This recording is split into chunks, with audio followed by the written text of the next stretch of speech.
I'm a commissioner in our Climate Change Commission. And of course, I'm one of the negotiators here for my country. Of similar-minded other countries, highly vulnerable. We are the third most vulnerable. And as shown by the last typhoon, we could be the most vulnerable. But we're very grateful to the rest of mankind for having acted with such superb concern. And yet, it was frightening because even as we came from the danger, there seems to be no perception of that impending doom of humanity because the negotiation comes here with such boldness sometimes. People have taken fixed position. We look at this danger and we have a few years to cover before we get into the milestone of 2015. We're supposed to offer the landmark, especially for solutions to mitigation, adaptation, finance, and technology transfer. We only have 2 years to go, but we're acting here as if we have all the time in the world. This is supposed to be United Nations instrumentality, and I was hoping that, like the United Nations, it responds to grave and very serious threat. Sometimes it's a threat of a nuclear holocaust, and it offers its facilities for appropriate negotiation to solve this problem. In this particular case, we see the lead countries, especially the developed and industrialized countries that have all the resources for mitigation, for technology assistance, for finance, and for adaptation. And I hope that, as in the United Nations system, they see this as a sense of danger and a total participation and commitment to find the solution. Small countries like us are finding our own solutions. My president, for instance, is deploying as much as we can of alternative energy systems. So we have all the alternative energy potential for geothermal, for solar, for wind, for biomass, and even for blue water, which is electricity from the ocean. But, you know, this requires some assistance in technology, some assistance in financing. If countries like us were assisted, appropriate technology and financing were allowed to flow, but in a reasonable and a modest support, then so much of the burden of the big countries who must confront this, they cannot help but confront this because it's their giant machines and their mass production and their high consumption levels that's causing the carbon and the greenhouse gases that are accumulating in the atmosphere.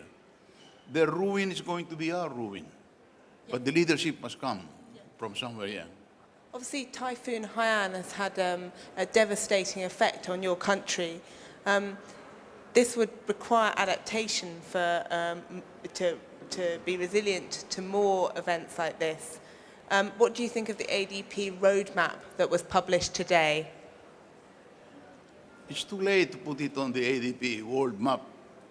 Adaptation will not help us unless you're able to put forward a good and responsive mitigation, technology transfer. What you will have there is going to be a management of a disaster sometimes beyond redemption. There are children there who are traumatized and their lives will be very short. Unless you do something special for them, that generation of traumatized children will be lost. We will not be the only ones. In the equatorial region, Vietnam is going to be hit. Many of the Micronesian countries will be hit. Almost 2 billion of humanity is going to be suffering the same disastrous impact. It's going to be, according to our science, it's going to be the norm. It's the regular occurrence of the weather conditions. IPCC says it's a disaster now that we may not be able to manage unless we step in with some bold, strong, determined, and dramatic effort. And the whole of humanity and the leadership of the United Nations is called upon to come with the bold solutions because there's very little time left. From here to Peru is only 1 year, and we're still talking a lot of of negotiating. You're still posturing. You're still like diplomats and skilled politicians. Well, we need solutions and we need action and commitment.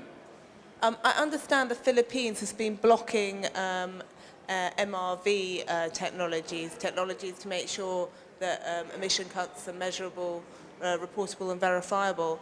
But you say that we need a deal, so isn't that holding things up? That's right. The technology is not only a repair technology, but an anticipation technology. For instance, the weather and the meteorological instruments that we need to understand the weather so we could at least anticipate. Now they say we're going to have more than 10 storms. You know, any one of those storms are like atom bombs landing on our shores.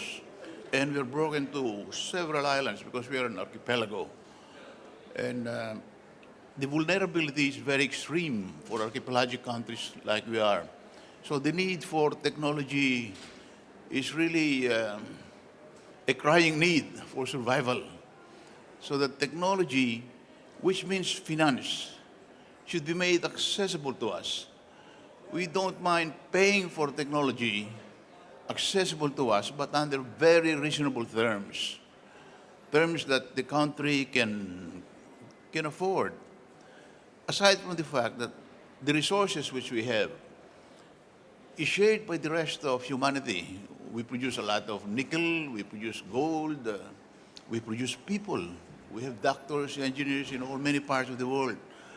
The whole community should be seen as a resource that will be lost to especially the modern community that need the services. We have about 12 million Filipinos working in many parts of the world.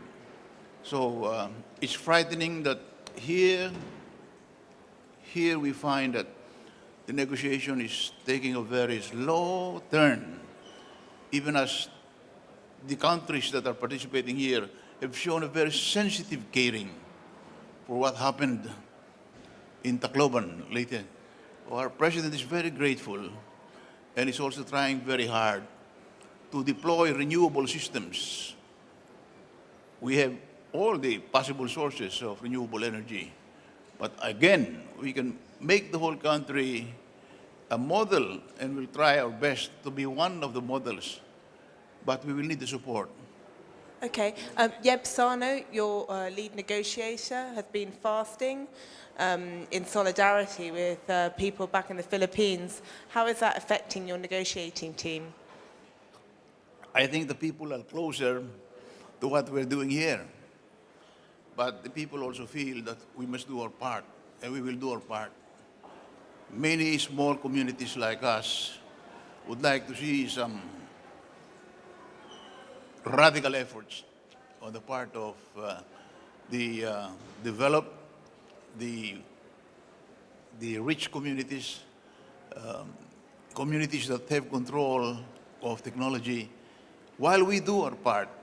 Because I think that together, from the bottoms up, we will be able to solve this thing together, especially because there's very little time left. As I told you, from here to Lima, if you're going to be talking, and then there's no building block for Paris. Paris must be the high point of fulfillment of the rest of humanity, like a great treaty for mutual caring and support and survival.